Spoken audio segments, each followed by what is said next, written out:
Thank you so much for being here. For those of you that don't know, my name is Zenobia Harris. I am the CEO for the Kent Chamber of Commerce. So on behalf of myself, our board of directors and staff, we'd like to welcome you to our economic forecast luncheon. Okay, I'm going to introduce our speaker today. Oh, I'm bad. Annalise Vance Sherman. Oh, I did it right. Good. Who has a PhD with the Employment Security Department. Annalise Vance Sherman is a regional labor economist for Island, King, San Juan, Skagit, Snohomish, and Whatcom counties. Annalise works closely with economic and workforce development partners, media, businesses, and others throughout the North and Central Puget Sound region and statewide, providing local labor market intelligence to help inform strategic decisions.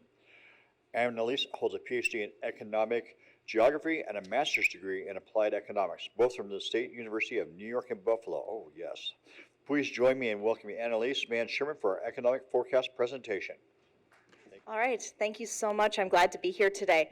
As mentioned, King County is one of the areas I cover, and I guess, taking a step back, talking about the role that I play with employment security.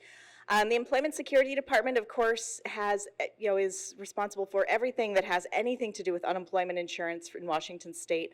Also, paid family and medical leave and a few other programs. That's what we're best known for. We're also very active in the workforce development world. I thought it was really appropriate, we got to hear from staffing agency. I think that's really a great introduction for this presentation because I'll be talking about specifically the labor market. When I'm looking at the economy, that's really, because I'm in the Employment Security Department, employment is what we focus on. We have the Bureau of Labor Statistics contract for Washington State, and that's the division I'm coming from. So when you're hearing about the unemployment rate or what's happening with industries, as far as growing or contracting over time, that information is being collected and published by the Employment Security Department in partnership with the Bureau of Labor Statistics. As a regional economist, my job is to be here for you. The role that I play is basically to transform data into information and help be a liaison between the data and anybody who has any use for labor market data in Washington State, but specifically in the 6 counties I cover. I do work extensively with a lot of different workforce, economic, education, media, a number of different partners, but I do have to say I love working with chambers of commerce because this is the room where, this is the room of people that are doing, that are doing hard work to get the economy back on track, and we do get this diversity. I am going to go ahead and say I do have a PowerPoint. It's sequential. I am fine with questions arising, discussion spontaneously arising, because quite frankly, I've got enough slides that I could fly through these in 20 minutes, or I could stay and linger after the meeting. There's plenty of discussion embedded in these slides. I guess before I jump right into the slides, I also want to mention, I'm not going to tell you anything that's completely new and profound. I'm going to be telling you about what we all have been living through and what that looks like in the data. Okay, so we all have our individual experiences, that anecdotal experience of what the economy looks like today and what it's looked like, especially over these past few years. And sometimes that experience is going to be reflected in the data, and sometimes it's not. But what their data is going to show us is, in aggregate, what were those major trends that we tended to see? And we'll see a lot of diversity depending on which industry you're in. I do want to mention I'm going to be focusing on Washington State at the statewide level. And the reason for that, a couple different reasons. One, King County is the largest county, and so we tend to be reflected the most accurately in the statewide data. The other is that I get a much larger sample to draw from. And so during normal times before 2020, I would drill down straight in, go straight for the local data. But right now, because of how volatile the situation has been, I find that the most robust story and the one that's most accurate is at that statewide level. I can always jump down and speak about some of the specific trends we've been seeing in King County, but for the most part, my narrative is going to really focus on Washington State as a whole. All right, so the first 2 slides are really, what I'm going to be showing you is what it looked like on my desktop throughout the pandemic and to the current day. The first slide is total employment in Washington State. King County looks very similar. Going back as far as the current series extends, which is 1990. For the purposes of this presentation, I'm going to refer to this as demand. And, of course, where demand and supply meet is where you actually have a job. You'll see where I'm going with this when we get to the next slide. But overall, what you can see when we look at this is a fair amount of consistency, a fairly predictable pattern. When we see employment ramping up over time, and then we see that kind of crest and fairly swift drop, but, lingers at the bottom a little bit, comes back. We see those layoffs showing up in recessionary periods, and then we see that pattern resume. Overall, when we extend this out, it looks like a fairly gentle wave-like pattern. It's never gentle in the moment, but when we extend it back and we take that 30,000-foot view, this is what that looks like. But what I'll also draw your attention to, and I think where this conversation is going to focus, is on 2020. And you can see that pattern got completely disrupted. Now, as economists, we build all of our models and everything on fairly predictable patterns like what we saw until 2020. Suffice to say, it's been a challenging time for everybody when we look at this. So in 2020, we did not have that sloping, that crest and then a gentle drop. We saw our job numbers drop by about 430,000 jobs in Washington State. And that brought us back about 6 years worth of job growth that was just gone within the space of 2 months. But then what I'll draw your attention to is what happened after that. We saw a highly unusual drop, and if it had followed the normal patterns, we'd be still seeing that job recovery taking its time. But what we saw was a really sharp V-shaped recovery, and this is, to me, a very optimistic measure. What this tells me is we figured a lot of stuff out really quickly. We figured out how to use technology differently so that we could telecommute, figured out how to do more services online,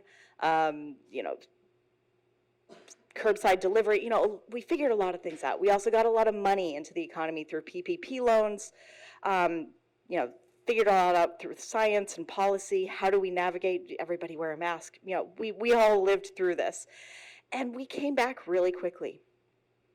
The other thing I'll point out is, if you can call recovery the same tally of jobs that we were at in February 2020, right before everything happened, then we've recovered.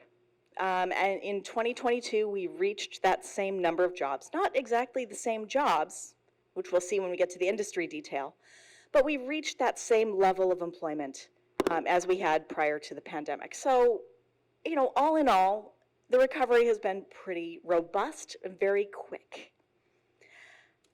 So when we look at supply, of course, when we're talking about the labor market, supply is people.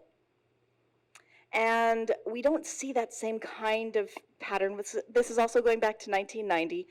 And what you notice is that it's not as volatile as the job market, as employment. Okay, so when we talk about the labor market, I'm going to throw some definitions in here because I'm an economist and that's what I do. When we're talking about the labor market, we are talking about the people, the civilian, non-institutionalized population of people who are either who are age 16 and over, who either have a job or are actively seeking employment, and that's what we refer to as the unemployed. This tends to follow population growth much more than it follows job growth. And when we reach recessionary periods, you can see in the shading there, sometimes sometimes we see people stepping back for a little while, going to school. Is anybody here representing any of the community colleges? Okay, so what we tend to see is community college enrollment is up during recessions. As a few people step back, they're no longer looking for work, they don't have a job right now, but they're going to be ready for when the labor market comes back. But as a whole, it's a fairly straight line. In fact, if we look nationally, it is a straight line. It just follows population growth. But what we can see in 2020, just like when we looked at the previous slide, supply was affected profoundly. people had to step out of the labor market, that we actually saw a very significant dip in the size of the labor market. In other words, labor force participation rates went down. We all lived through this. I know, I can tell you, I was fortunate to still have a job, but I also had a 7th grade curriculum happening to my left and a 3rd grade curriculum happening to my right, as we all figured out how to get through this together. Parents who didn't have the option of, who were not able to be employed, a lot of parents and caregivers had to stay home with kids. A lot of people had to stay home because they were concerned about their own health or health of loved ones. We also had a lot of retirements happening. So the labor force itself dipped significantly. So how did we get from conversations 3 years ago about extremely high unemployment rates to now we're talking about labor shortages? The shape of these two curves really kind of explains it. We saw, again, in the previous slide, that sharp V-shaped recovery. Job postings came back quickly. We saw a lot of demand come back extremely quickly. And people took a little while longer to come back. So these are the two, you don't have to pay attention to anything else I say. These are the two slides that really tell the story from my perspective. And I, of course, have to give the caveat, there are dissertations being proposed and written right now that we'll read about in 5 years that will prove, that will absolutely tell us a lot more about the situation than we really know right now. But with the information we have right now, that's really kind of what's been going on.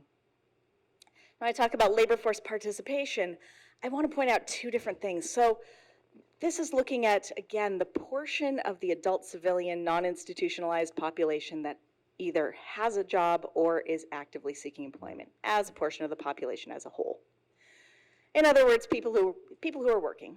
And what we see is back in the 1990s, we reached the highest level of labor force participation rate we had ever seen. We had more women in the workforce. We had baby boomers in early career. Very, very large portion of the workforce. A very large portion of the adult population was in the workforce in the 1990s. We then see overall, if we were just to draw a straight line from the 1990s to today, whether we're looking at national or statewide data, that's been dropping. So there's a slow moving component to this when we're looking at labor force participation, but we also see the emergency conditions of 2020. So we saw that labor force participation rate drop significantly. It's coming back, but it's overall still on that long-term decline. And so what this really brings to my attention, and the data don't tell us this, but the data tell us where to look. They don't necessarily give us the answers, but they tell us where to look. And a couple things that we've been seeing, of course, in 2020, we saw that huge disruption. There were a lot of really acute issues in that moment. School was being done online. People had to be really careful about immunocompromised individuals. There was a lot that was very unique to the situation we had in 2020. But we also had these long-term trends, such as, we've been talking for decades about affordability and accessibility of childcare, for example. We've known for decades that we're going to see a very large generation, the baby boomers, exiting the workforce. So a lot of different trends have been happening, some of them very acute, some of them long-term, and some of them, such as the child care and long-term care situations, amplified by the current situation. So, again, I can't offer any solutions, but just some things to think about as far as what might be influencing the low participation rates that we see right now. The unemployment rate, of course, is the portion of the workforce that is actively seeking employment. And I cannot give a presentation without showing the unemployment rate situation. Washington State is the blue line. The green line represents King and Snohomish counties. And what we can see is, again, we've got this normal kind of pattern where we see the unemployment rate climb fairly quickly, drops fairly slowly. but we've never actually entered double digits as far as our series extends back. And, nationally, very similar portrait. Yet we reached 15, we were at 16.8%, no, 16.6, we had revisions. 16.6% unemployment rate, which again, jaw-dropping. And then, again, as economists, we kind of expect this normal pattern, and then it dropped almost as quickly as it came back. And in fact, in the fall of 2022, we reached some of the lowest unemployment rates we had ever seen. So what does the unemployment rate tell us? Again, it's really more keyed to people than it is keyed to jobs, although jobs help. It's the portion of the people who are actively seeking employment. And when we see a low unemployment rate, what this tells us is that if you are a job seeker, you are likely to be able to connect with work fairly quickly. Now, of course, it still means there are people that are unemployed, and that there are the statistics never truly resemble everybody's experience, but everybody's experience are embedded within that. The other thing that I'll point out is, during times of high unemployment, during times of low unemployment, again, it's a job seekers market. Job seekers are able to have a little bit more influence. They're able to connect with work fairly quickly but that also means that employers are competing with each other for a scarce workforce. How does this relate? Of course, we've got that smaller workforce right now. We reached that same level. It took longer, but the population kept on growing in the meantime. So there is a gap, and that's really what's resembled here. And what that really points to is demand came back quickly, jobs came back quickly, workforce took a little bit longer, even though we had population growth happening. We've got a relatively small workforce, which it follows then that there's less competition. If you're a job seeker, you're competing against fewer people than you could normally expect to compete against in the job market. So really, that's kind of how these different numbers work together and what that would look like. Of course, I'm reporting on these high-level statistics that really mask a lot of those individual dynamics. One of those dynamics is geographic, and again, my PhD is in economic geography, so I will always have a map in my presentation somewhere. And the unemployment rate map is a good one. And what this really shows, the lighter counties, which includes King, have the lower unemployment rates, but there's a lot of variation depending on where you are in the state for a number of reasons. Of course, again, job growth helps, but when we're talking about the unemployment rate, we're really talking about people, and we're talking about accessibility. In places like King and Snohomish counties, King with 2.5%, Snohomish with 2.6%, we tend to see the lowest unemployment rates in the state pretty consistently, except central Washington during some of the harvest times. But what this tells me when I'm looking at this is that we've got a diverse, here in King County, we have a very diverse industry base, which means that if you've got specialized skills, you're still more likely to find a job in King County in whatever industry you're in. We also have public transportation, a lot of road networks, a lot of social networks like this, a lot of chances to learn about different jobs from intentional as well as casual contact with more people. We've also got more broadband access. So a number of different things that really play into the unemployment rate and why we tend to see this urban-rural kind of dynamic with some of the rural areas that, incidentally don't necessarily have public transportation or broadband access with some of the higher unemployment rates. So relatively speaking, we're well situated in the state. And you know what, since we are at the Pierce County border, I'm going to point that one out because that's always an important question. Pierce County tends to have a higher unemployment rate than neighboring King County. I attribute that to a large military presence, that there are a lot of people coming in and out, frequent moves related to JBLM, and spouses and family members often are looking for work. So it's not that the economy is not good in Pierce County, but there's a lot of turnover happening, and so that's going to increase that unemployment rate for that reason. All right, so we've been hearing a lot over the last couple years about the quits rate, and I just want to kind of illustrate what that looks like. This is from BLS and looking at Washington State specifically. Very similar pattern to what we're seeing state or nationally. The blue line, number of job openings that are estimated by BLS. And what we can see is, we're still in this record high number of job openings. I know a lot of you are employers. Do you have job openings? Okay, so this reflects kind of what you're seeing. We know that there are a lot of job openings. This is continuing to be the case, even though, in 2021 is when we started seeing these job openings skyrocket. Some of that just as a result of those losses and having to come back really quickly. Some of it genuinely new growth. But then we've had this kind of rocky period. Okay, we've got a lot of different things going on with inflation and so forth, but we're still continuing to see extremely high numbers of job openings. What does this mean for quits rate? This gray line right here, quits rate continues to be fairly high. Quits rate is fundamentally an optimistic measure. People do not quit their jobs if they're worried about where their next job is going to be.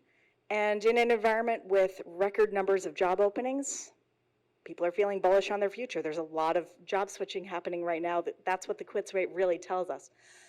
Of course, I do have to add that caveat, the important contextual caveat.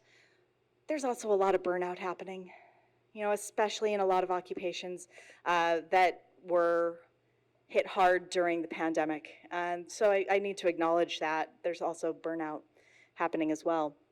The orange line on this slide is layoffs and discharges. So this is involuntary layoffs.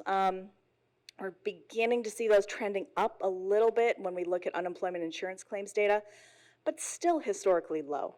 So what this means is employers are hanging on to their workers if they've got them.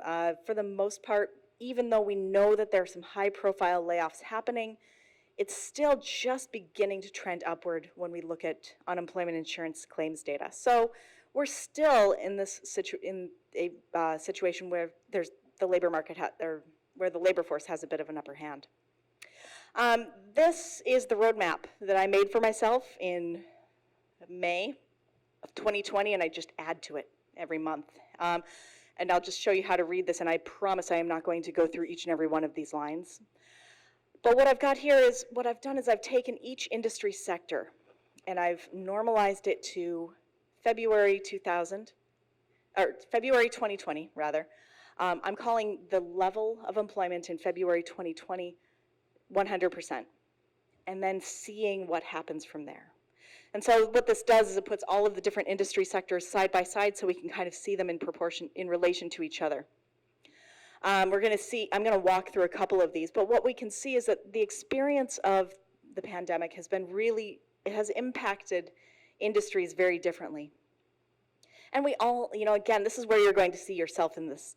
You're going to see what industry am I in? What has that looked like? And I'll just go through a couple of them in the next couple slides. All right, first looking at the industries that were most negatively impacted. The first, the one that I would call the signature of this, of the pandemic recession, was leisure and hospitality. This is our restaurants, hotels, entertainment venues.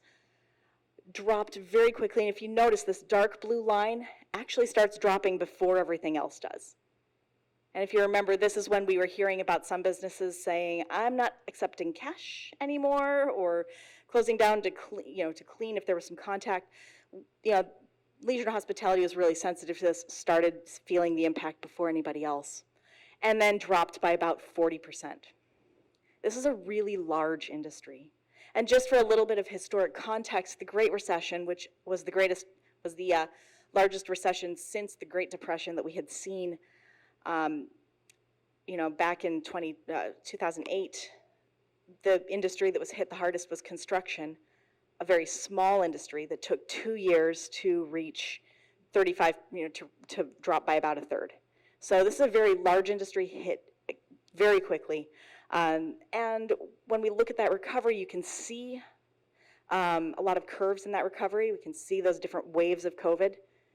But overall, some really impressive growth, especially when you think about how deep those losses were. Now that said, this is an industry that isn't yet back to normal, isn't back up to that 100% yet. So we're still below where we were 3 years ago when we're looking at leisure and hospitality. A little bit worse in King County than statewide, and I can get into that a little bit. But that face-to-face work has been slow in its recovery overall. Another industry, that kind of orange line, is what we call other services. This is our hairdressers, our auto mechanics, membership clubs, churches, synagogues, a lot of different membership organizations and so forth, dropped significantly, and has had a lot of difficulty coming back. This is a lot of in-person, face-to-face service, and a lot of it is, I'll just give the example of dry cleaning. I work from home most of the time. I think I've done dry cleaning once since 2020. We've changed our habits. We've changed our buying habits, and this is really impacting what that recovery looks like for jobs, for industries that have a lot of face-to-face work. The other one I need to point out, that red line, is manufacturing. Really large industry in Washington State. A lot of that drop related to aerospace, and we knew that there were a lot of layoffs. They were well publicized as far as, we knew that Boeing in particular and a lot of related aerospace had layoffs we knew about. And those lagged behind a little bit. So we see this, the low point in 2021 for manufacturing. Incidentally, when we look more holistically, a lot of manufacturing did very well. Food manufacturing did great. A lot of different industries within that. But as a whole, these are the industries that were hit the hardest and have been taking the longest time to recover. Now, when we flip and look at those that are above average, that recovered much more quickly, one thing that happens especially when we look at those gray lines, there are a lot of them that did fairly well, recovered relatively quickly. And what a lot of these share in common is that they were able to take advantage of technology, able to do a lot of work from home. In particular, of course, the information sector, which includes software publishing, that dark blue line at the top, barely missed a beat going into the pandemic, and actually saw it was already a high growth industry that just accelerated into that growth. And when we think about what that experience has been for us as individuals, a lot of us worked from home. Our employers needed to really quickly get all of the software and security and everything so that they could facilitate that. So a lot of purchasing happening. We were also entertaining ourselves with technology. I don't even want to tell you how many hours I let my kid have playing video games during the pandemic and how much money I gave him to, have skins. That was how we entertained ourselves. We doubled down on streaming services. We got to Skype with grandma and grandpa. There was a really, really quick uptake of this technology. And the information sector did really well during this time period, both because they benefited from being able to work from home, but also because everybody needed their technology, their products and services. Of course, you can see towards the end, it's starting to get a little bit jagged as we know that there are some very high-profile layoffs happening right now. We are beginning to see that showing up in our data. It's going to be hard to capture that, incidentally, because when we talk about the tech sector, some of it's the information, some of it's retail, some of it's real estate. It shows up in a lot of different areas. So it's going to be difficult to really quantify. We're going to be watching unemployment insurance claims as they come in and really looking at that. But overall, we're just beginning to see those layoffs showing up, but we're still seeing growth when we look compared to a year ago. A couple other industries I think that are worth pointing out. Construction, the red line, drops very, very quickly. We tend to, as labor economists, we tend to look at construction, and first of all, the last recession centered around construction, and so kind of watching it with that lens. But we tend to watch construction really carefully because construction tells us that money, typically, there's less money circulating, there's less projects, people are holding back on capital projects. This time, construction came back really quickly. This is an industry that is no stranger to PPE. They had lots of projects in the queue. They needed to get back to work yesterday, and they figured out how to get back to work really quickly. Construction came back extremely quickly in the environment. And then, of course, we were buoyed by a very strong real estate market that continued to support construction growth. Another one that I'll point out is retail, that light blue line that dropped significantly after we purchased copious amounts of toilet paper and milk and bread. We saw that steep drop in retail trade, but then we shifted some of our habits, right? We're not going on vacations as much. We're buying more things, and we're not eating out. We're going to the grocery store. A lot of essential services are wrapped up in retail trade. Retail trade as a whole came back very quickly. Incidentally, when we look at retail trade, we tend to think of tech. We've got some high-tech employers that do a lot in retail trade. I know I had quite a few brown paper boxes delivered to my house. I've looked at the numbers. I know all of you had some brown paper boxes delivered to your houses too during this time period. We shifted the way that we shop, but overall retail came back very quickly, partially because of tech, partially because of essential services, but as a whole, retail came back. Now you can see towards the end, we're starting to see that drop a little bit, but it's dropping as we're starting to resume, pick up some of our habits that we had before, like eating out. I still don't eat out as much as I used to, which we could see in that dark blue line. Many of us don't. But we're starting to shift some of our spending again. Not spending as much on things, but overall, it's, for all intents and purposes, employment in retail trade has been flat. So I don't really do much forecasting. The reason is, I work for one government agency. We kind of rely on the Economic and Revenue Forecast Council to have the official forecast for Washington State, because for us to have lots of competing forecasts would not be a good look. But when I look at, but we work very closely with the Economic and Revenue Forecast Council. They rely on the data that we produce. And so this is what the most recent forecast looks like. What they're anticipating is that in 2023, 2024, that we're likely to see a little bit of softening, a little bit of a drop in the number of jobs. But they're still expecting to see a continued low unemployment rate, around that 4% range, hanging on for quite a while. So what that means is that the situation we're in right now is one that we can expect to continue to be a challenge for us, as with regard to job seeker market. We're still seeing people coming in kind of tentatively, but we have a lot of retirements happening that's impacting the size of the labor force. And we can expect, because that's structural and not just a fluke of one moment in time, that we can expect that to continue to see challenges with labor shortages. We're expecting job growth to dip just a little bit, but not, a dip, not a crash. That's what the Economic and Revenue Forecast Council is predicting.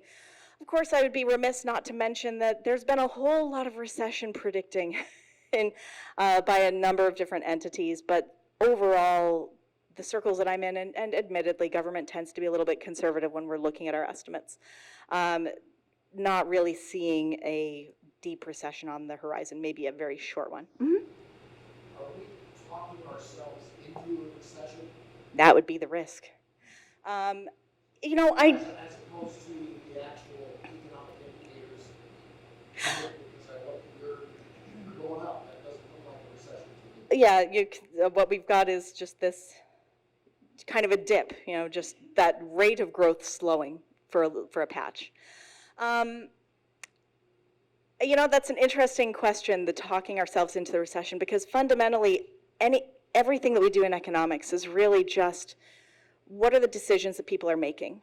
And if we, as individuals, if we think that something bad is coming, we pull back on our spending, and that ripples through the economy. If we feel pretty bullish on our opportunities, the quits rate goes up, and we're looking at different jobs. So it's a really interesting moment, because we see inflation and we see wage growth not keeping up with inflation, which has a lot of, historically we tend to look at inflation quite a bit and say, okay, we're heading for a recession. But then we keep seeing these job numbers that are telling us a very different story, and a very cohesive story. There's, when I look at the package of all of the different indicators for the labor market, they all reinforce this idea: we're in a really strong labor market.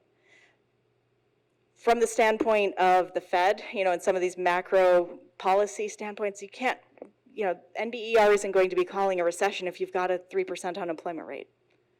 That just doesn't make sense, right? So it's a complex period. The way I've really been thinking about this when and getting back to remember what those first two slides looked like, it's kind of like everything got compressed. Something that would have normally taken, a process that normally would take decades happened in 2 years.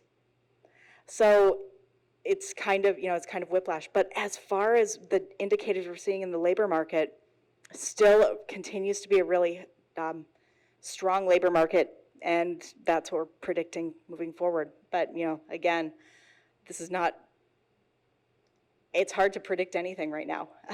when we first saw the unemployment rate doing what it was doing in 2020, it was jaw-dropping. What happens next? The first one, when we're looking at that tally of jobs, that is looking strictly at businesses that have traditional employment. And so when we're looking at that V-shaped recovery, that's looking at, we've got a certain number of employers that we are contacting. And if any of you are the employers that we're contacting, thank you so much, because the information you provide every month really helps us understand what's happening in the world.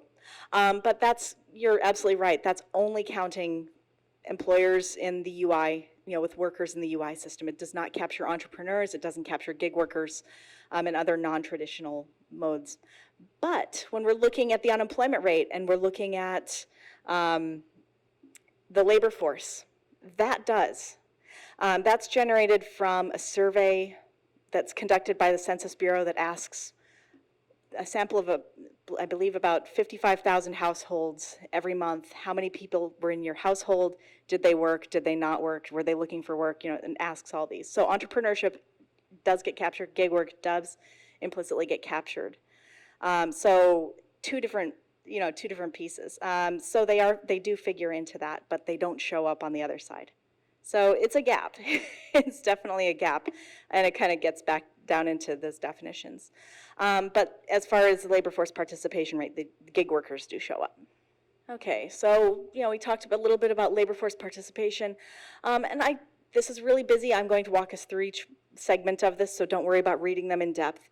Overall, I have them all together in this slide because I think it is important to put all this side by side. And what it is specifically, this is looking at Washington State from the American Community Survey from the Census Bureau, and looking at who is in the labor force by different demographic characteristics. Okay, so this first segment right here is population 16 years and over. We've got a 64% labor force participation rate. Again, this is the portion of the adult population that is either looking for work or has a job. When we look by age, 16 to 19, 20 to 24, all the way up to 65 to 74 and 75 years and over, what we tend to see is that labor force participation rate is fairly low for teenagers, which shouldn't come as a surprise. This is when there's a lot of competing activities, whether it's school, extracurricular activities, a lot of young people not yet in the workforce. But as soon as we get into 20 to 24 and above, labor force participation rate tends to be extremely high for mid-career. Mid-career meaning everything from 20 to about 60. Generally hovers in that 80% range. So once you're in the labor market, chances are you're going to be in the labor market for a good long time. And then this is where we start to see retirement, 55 and over, that labor force participation rate dropping. When we look at race and ethnicity, I'll just read these. The first one is white, and black or African American, American Indian, Asian, Asian alone, Native Hawaiian and Pacific Islander, some other race, 2 or more races, Hispanic or Latino, white alone, not Hispanic or Latino. What I want to draw your attention to on that, as a group, once we look at margins of error, which can be pretty significant in this data set, they're non-differentiatable. Regardless of race or ethnicity, all of your neighbors are equally likely to be in the labor force. So the next slide we're going to be looking at is going to be looking at the portion of, so this is the portion of the workforce that is the portion of the population that is in the workforce. The next slide is going to be the portion of the workforce that is unemployed. So we'll see some differences there.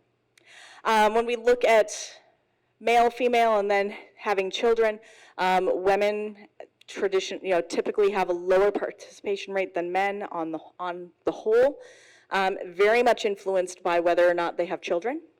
The census only breaks it down for women with children. It doesn't break it down for men with children, but we can see that that impact of having kids does impact women's labor force participation. I think these two are really speak to barriers. When we look at poverty level, and this can be a chicken or the egg kind of argument. We've got below poverty level with a labor force participation rate of about 40%, compared to about 80% of people who are above the poverty level. Is somebody in poverty because they are not in the labor force? Are they not in the labor force because they're in poverty? The data doesn't tell us that, but it tells us, okay, maybe this is something we need to pay attention to. These are people to talk to in order to figure out what are the barriers. And then speaking of barriers, we also see disability being a major indicator. If somebody has a disability, that they are less likely to be in the workforce than somebody without a disability. So that also speaks to the question of what barriers are in place. And then when we look at education, it's stair steps. The more educated you are, any given snapshot in time, the more likely you are to be in the labor force. Okay, now let's take a look at the portion of the workforce that is considered unemployed or not having a job but actively seeking work. And here what we tend to see is that this flips. 16 to 19 years old, much more likely to have a high unemployment rate, which again, when we think about what this is telling us, makes a lot of sense. You're more likely at age 16 to 19 to be looking for your first job or to be looking for a summer job. You're more likely to be looking and less likely to be employed. So you've got about a 15% unemployment rate for teenagers that drops pretty quickly by the time you're in your 30s, and generally stays fairly low. When we look at race and ethnicity, we tend to see especially white and Asian, and again, these are very broad categorizations, and I admit that, and the census does too, and they're working on that. But we can see about 5% unemployment rate compared to Black or African American, Native American, Native Hawaiian and Pacific Islander, showing up at about 10% unemployment rate. So what this means when we put those two slides together, regardless of race and ethnicity, everybody's likely to be in the labor force, but there are some people who are categorically appear to be less likely to be employed, more likely to be unemployed. And so that really also speaks to the question about what barriers might be in place and thinking about that critically. Looking at male, female, generally no difference. Women less likely to be in the labor force, but if they're in the labor force, about similar unemployment rates to men. And then again, these two really important ones when we think about barriers, poverty, an unemployment rate of about 25% for people who fall under the poverty line, compared to about 4% for people who are above poverty. So again, really speaks to barriers. And then with any disability, the unemployment rate exceeding, I can't read that, it's over 10%. So, also something that really, to think about what barriers might exist. And then education. Just like stair steps, again, the more educated you are, the less likely you are in any given snapshot in time to be unemployed, to be unemployed. So, very strong relationship there as well. And with that, this is my contact information. I will leave the slides here, so you're welcome to distribute them. And I'm happy to entertain any questions now, or if you come up with one later, feel free to email me. Thank you. what I saw, and everyone knows here that I really focus and believe in diversity, equity, and inclusion. And when you're looking at those slides, there's something that everyone in here can do.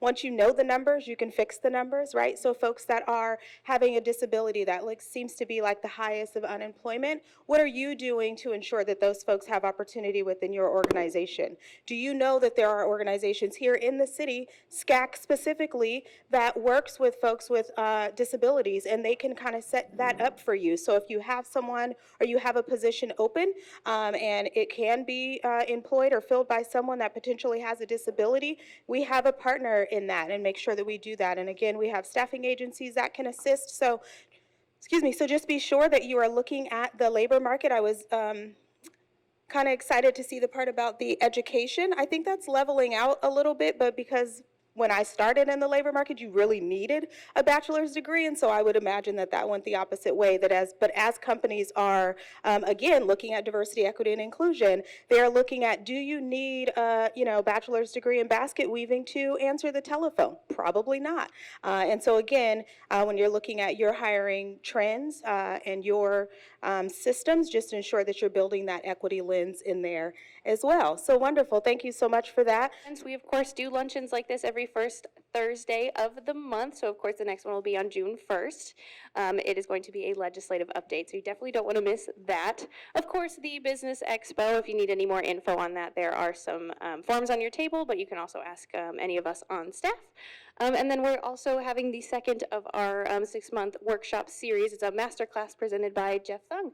If you are interested in learning a little bit more about how to improve your website and your Google business profile. So thank you so much. May the 4th be with you. Sorry, I had to. And have a good rest of your day. Thank you so much for joining us.